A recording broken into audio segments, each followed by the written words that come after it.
පොදු වෙළඳපොළ බෞද්ධ සමිතියේ අභිමානවත් දායකත්වයෙන් 67 වෙනි වතාවටත් මින් පෙර කිසි දිනක කිසිවෙක් නොදුටු විරූ ලෙස ඉදිකළ මේ සුවිසල් දර්ශනීය වෙසක් තොරණ දැක්වෙන පරිදි උදේනි නුවර සිට බරණැස් නුවරට පැමිණ ගුත්තිල පඬිතුමා වෙතින් වීණා වාදන ශිල්පය උගත් මූසිල තම ගුරුතුමාගේ ආධාරයෙන්ම රජවාසල සේවයට බැඳී තම ගුරු හා සමාන වැටුප් ඉල්ලීම මත වීණා වාදන තරගයකට එළඹුණා. ඒ පිළිබඳව හටගත් කලකිරීම මත වනගත වූ ගුත්තිල ඇදුරුදුගේ සහායට පැමිණි සක්‍ර දේවේන්ද්‍රයාණන් ජයග්‍රහණය සඳහා උපදෙස් දී විශේෂිත වූ යම් බුලි තුනක් එතුමා අතට ලබා දුන් හැටි ඔය පින්වතුන් දුටුවා නේද?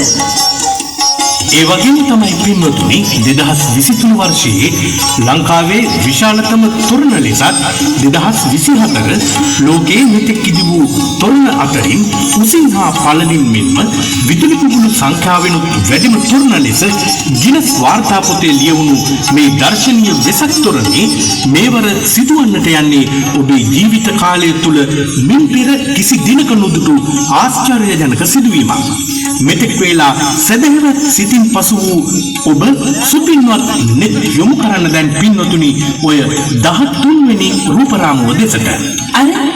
අර බලන්න කුමක්ද අර සිතින් යන්නේ? ගුත්තිල පඬිතුමා අත තියෙන්නේ සක්‍ර දේවේන්ද්‍රයාණන් දුන් ගුලි තුන නේද?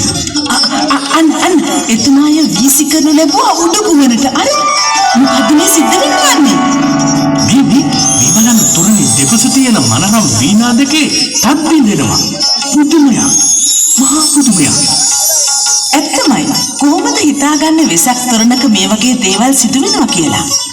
අර බලන්න මේ විශ්මයජනක තොරණේ වටේට තියෙන වලාකුළු අතරින් කවුද අර මතුවෙන්නේ? දිව්‍ය සලපිලියෙන් සැරසිලා දිව්‍ය විමානයෙන් අර වඩින්නේ දිව්‍ය පුත්‍රයන් නේද? අර දිව්‍යාංගනාවන්ගේ ලස්සන බලන්නකෝ. මට හිතාගන්න බෑ. අපි ඉන්නේ මේ පානදුරේ වෙසක් තොරණේ ඉදිරිපිටද? එහෙම නැත්නම් දිව්‍ය විමානයකද කියලා. කිසිම දවසක මේ වගේ දේවල් වෙසක් තොරණකින් මම නම් දැකලා නැහැ. බලන්න ඔවුන් මල් ලිසිනව නේද? අලංකාර සුවඳවත් මල්. දැනෙනවද මේ මල් වල සුවඳ? මේ